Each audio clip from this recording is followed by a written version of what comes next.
By recognizing myself for 5 minutes to question the witnesses. As I said at the beginning, I will interpret for both majority and minority the 5-minute rule flexibly so that we can get to the bottom of some of these issues.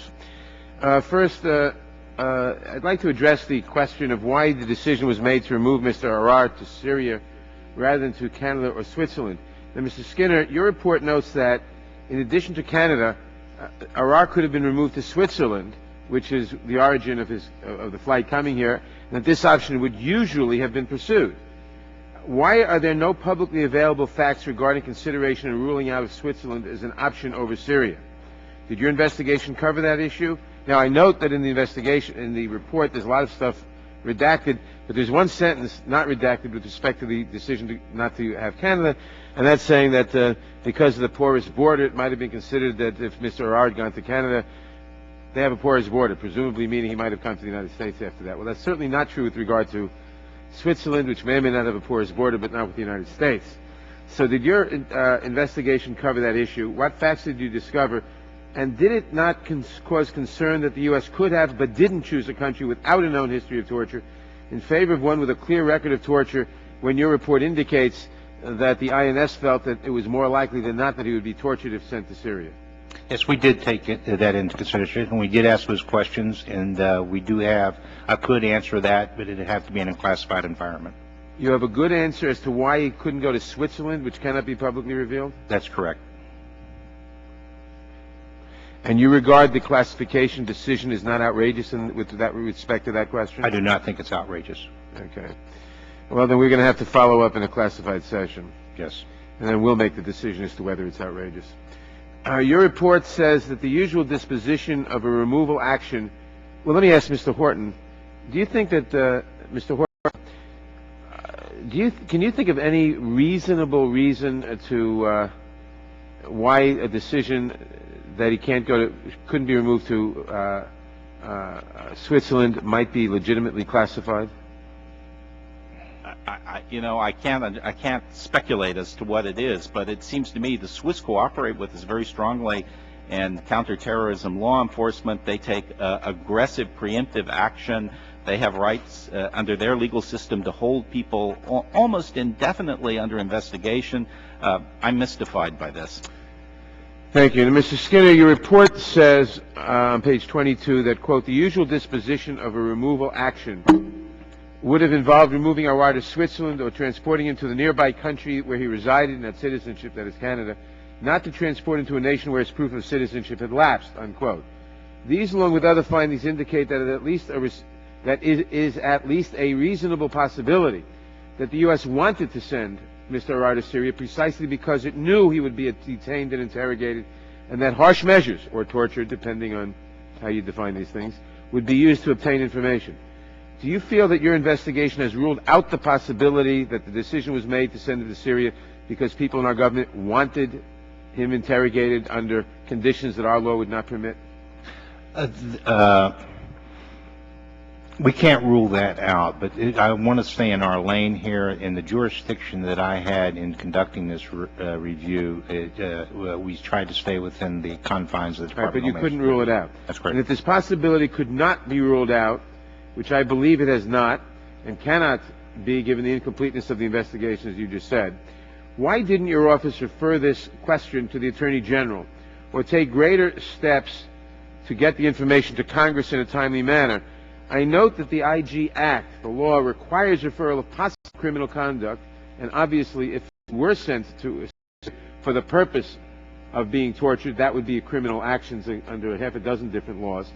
The IG Act, and since you couldn't rule that out, the IG Act requires referral of possible criminal conduct to the Attorney General, and if the Inspector General finds serious problems, he must report immediately to the agency, who must then tell Congress within 7 days and not wait for 4 years.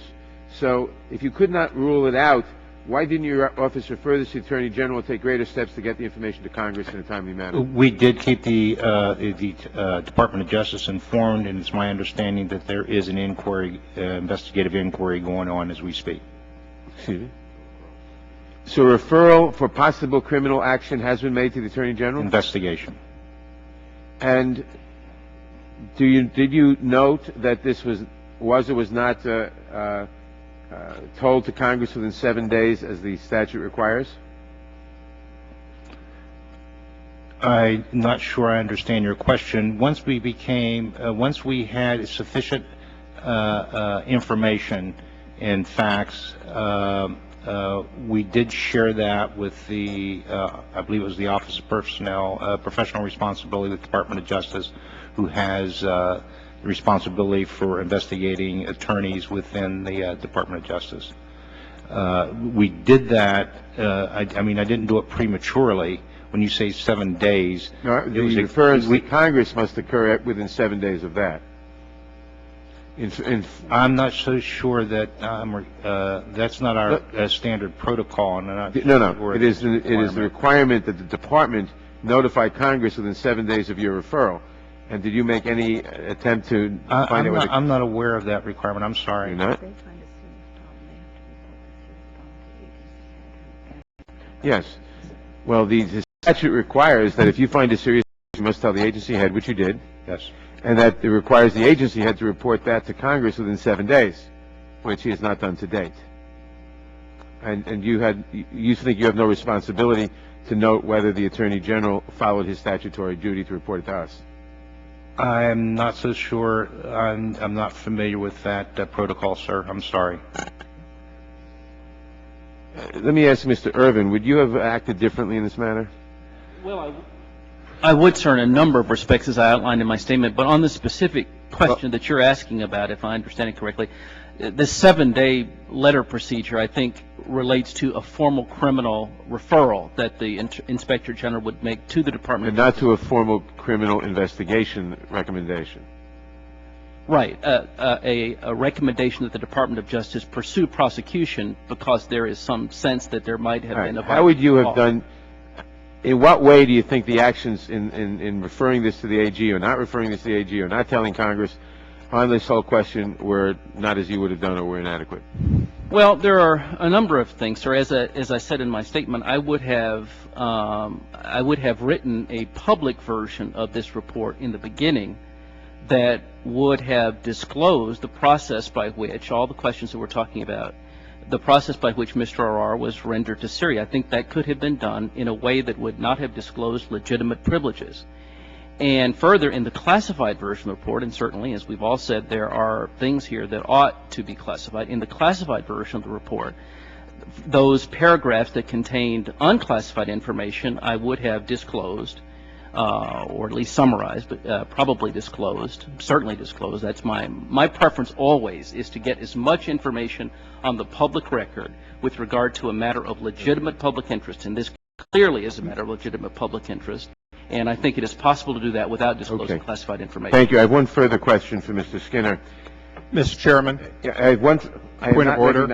Had Mr. Arar's attorney filed Point of order, Mr. Chairman. Had Mr. Arar's attorney filed a habeas corpus petition, a possibility acknowledged by INS attorneys that your office... Mr. Chairman, he's raised a point of order. I'm not recognizing me. I'm in the middle of I understand that he's raised a point of order.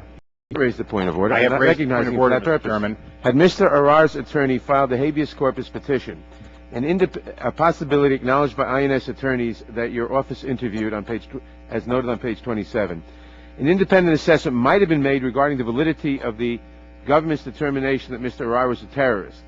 Deputy AG Thompson's determination that he could not be removed to Canada, and any determination that Switzerland also wasn't possible, and whether shipping him to Syria violated his right not to be sent to a country where he would be tortured. Now, the report indicates that given the fact that he was held almost incommunicado, that he wasn't really given an opportunity to contact an attorney, shouldn't we then be very concerned with the efforts that seem to have been undertaken by U.S. officials to interfere with his rights to obtain counsel in order to prevent the habeas corpus petition from being filed?